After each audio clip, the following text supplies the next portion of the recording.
এটা হচ্ছে সিরাজুল ইসলাম সুলাইমানের ২ নং বাড়ি। বর্তমানে এ বাড়িতেই থাকি। এ বাড়ি ১২০ ডিসিমলের মতো হবে। আর আমার ১ নং বাড়ি ১৫০ ডিসিমলের মতো হবে। এ বাড়িতে ১৯৯৮ সালে এসেছি।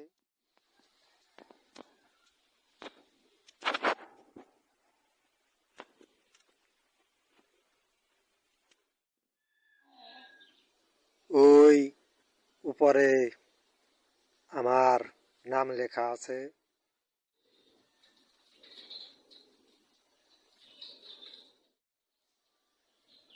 এ বাড়িতে এদের হাতে অনেক অত্যাচারিত হয়েছি।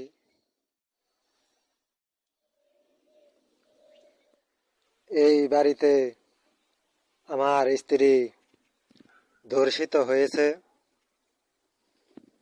সে বাজার দিয়ে একজন ধর্ষিতা নারী হয়ে পায়ে হেঁটে ন্যাংরাতে ন্যাংরাতে তার নিজের বাড়িতে গিয়েছে। এলাকার লোক অনেকেই দেখেছে, অনেকেই হয়তো ভিডিও করে রেখেছে, হয়তো থানায় গিয়েছিল কেস দেওয়ার জন্য। তারা কেস নেয়নি, কারণ অনেক আগে থেকেই এদেরকে এই আমার চাকর টাকা পয়সা দেয়। এরপরেও বাংলাদেশের আইন এদের কোনো বিচার করতে পারবে না, কারণ এদের ধর্মই হচ্ছে এরকম। এখানে কিছু অংশ অন্য লোকের কাছে চালাকি করে বিক্রি করেছে।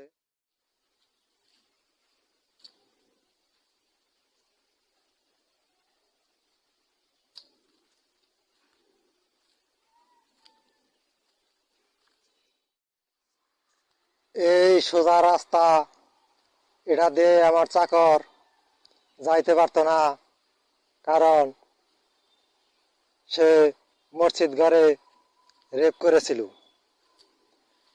এই পুকুরের ওই কিনার দিয়ে ঘুরে তারপরে সে মসজিদে কিংবা অন্য জায়গায় যেত। এই এলাকার মানুষ জানে, তারপরেও আইন এর কোনো ব্যবস্থা নিচ্ছে না।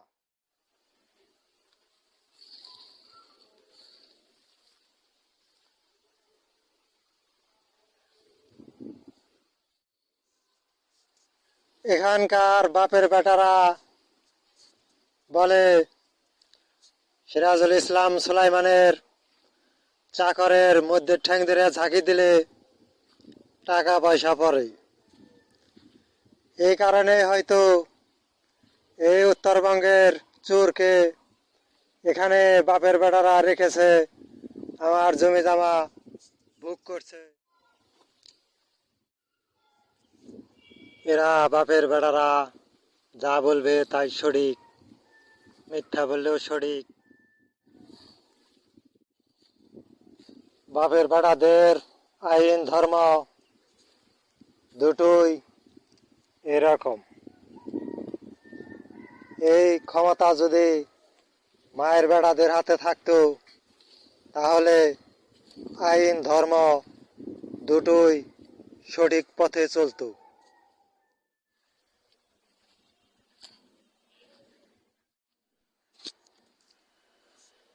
এই রাস্তা, এটা আগে দেলদুয়ার যাওয়ার রাস্তা হওয়ার কথা ছিল।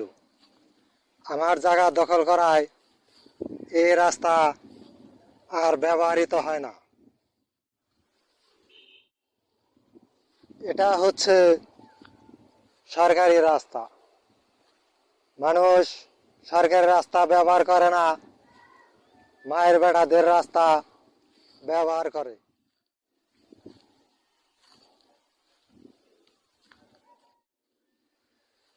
এরা বাপের বেটারা বড় একটি দল বেঁধে আছে, এদের কথা মতো আইন চলে।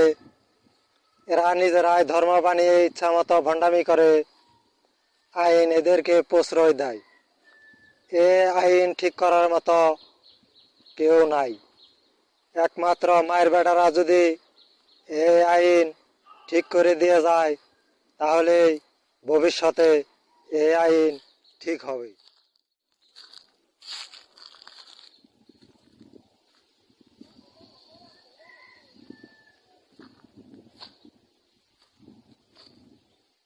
Te voy a dar mi vida los días de semana. Vaya los domingos a hacer lo que me da la gana. Te voy a dar mi vida los días de semana. Vaya los domingos a hacer lo que me da la gana. Los lunes pa' ella, los martes pa' ella, los miércoles pa' ella, los jueves pa' ella, los viernes pa' ella, los sábados pa' ella.